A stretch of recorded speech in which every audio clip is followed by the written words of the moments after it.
Го следите неделното интервју на Радио Слободна Европа. Денешен гостин е председателот на ДУИ, Али Ахмети. Господине Ахмети, 10 години бевте партнер во владата со Груевски. Сега година и половина сте во влада со СДСМ. Со кого подобро функциониравте? Каква е вашата оцена?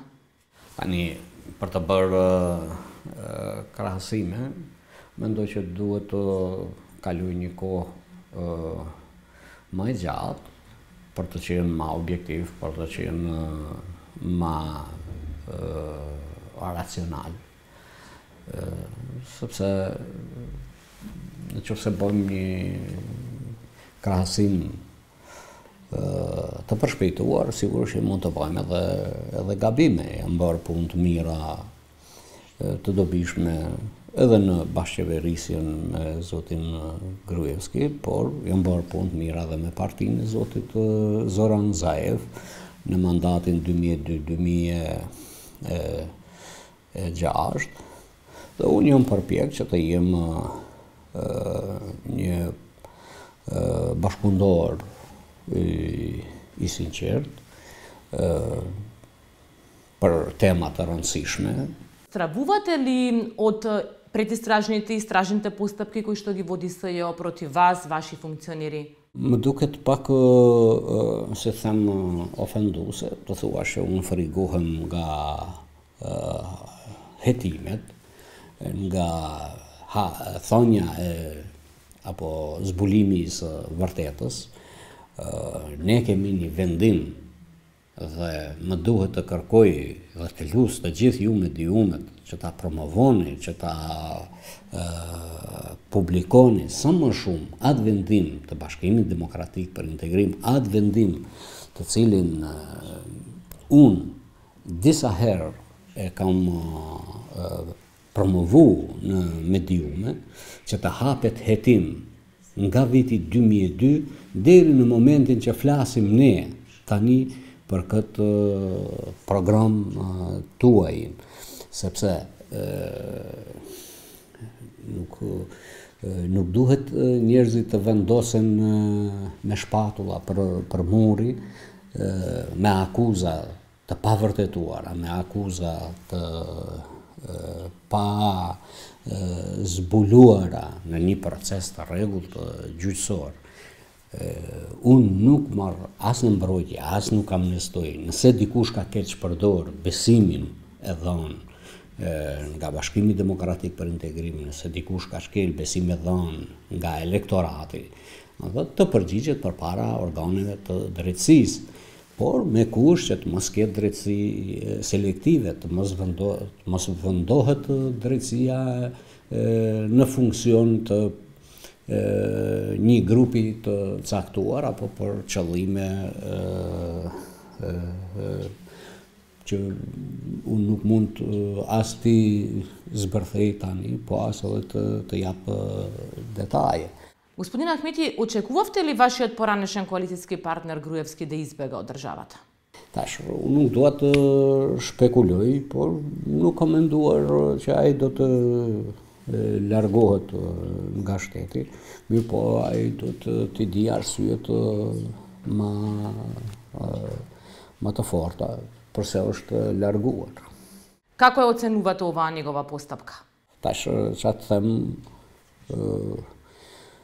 për të marrë një vendim të tillë nuk është e lehtë, dhe sigurisht unë pres që ai të bëjë edhe më shumë shpjegime për opinionin.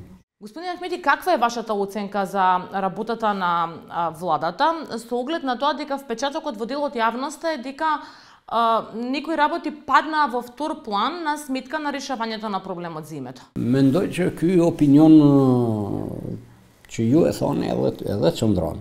Në thotë qeverisë, partive politike që janë në këtë koalicion, vërtet shumë energji janë harxuar në drejtim të menaxhimit të këtij procesi, në drejtim të respektimit të marrëveshjes së Prespës. Thotë tërë kapaciteti partive politike i qeverisë Republikës së Maqedonisë angazhimi plot është që ky proces të zbatohet, sepse është një proces shumë i rëndësishëm, është një proces i papërsëritshëm. Ky është një moment vendimtar se a do lëviz Republika e Maqedonisë në drejtim të mirë apo do mbesim në vend numëro. Dhe po mbetëm në vend numëro, vend numërimi ka pasoja të paparashikueshme për ne si shtet, po edhe për rajon. Втората фаза од уставните измени помина, сега следи јавна дебата, потоа повторно ќе треба да има двотретинско мнозинство за гласање. Очекувате да има проблеми при обезбедувањето на двотретинското мнозинство? Па не të them të vërtetën, sigur kam një farë shqetësimi, sepse ky është një proces goxha i rëndësishëm.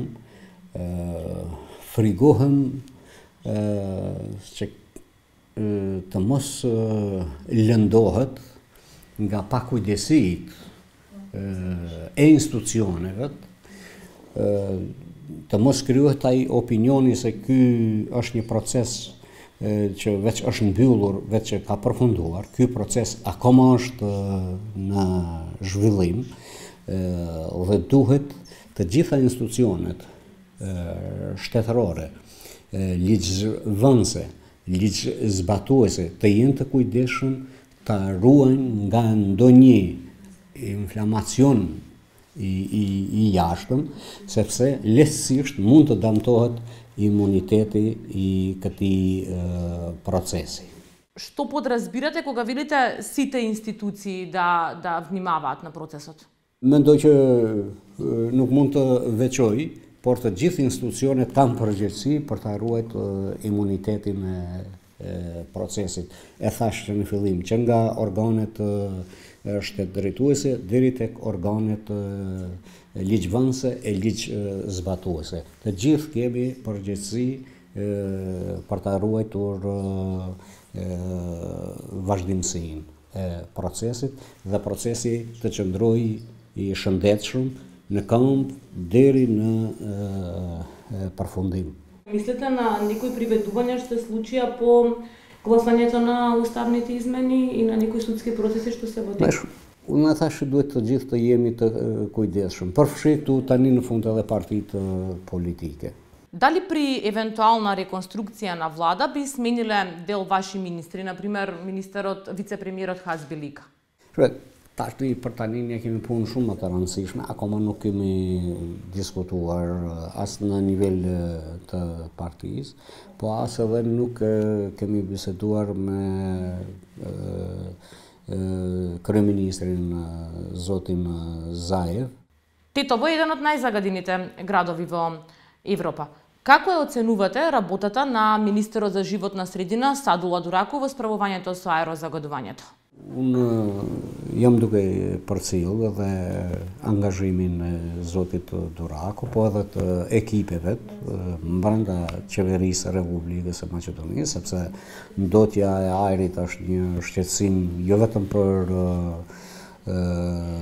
qeverinë, por është një shqetësim për gjithë qytetarët e Republikës së Maqedonisë dhe këtu duhet të bërë maksimumi i maksimumit që ne të kemi ajër të pastër.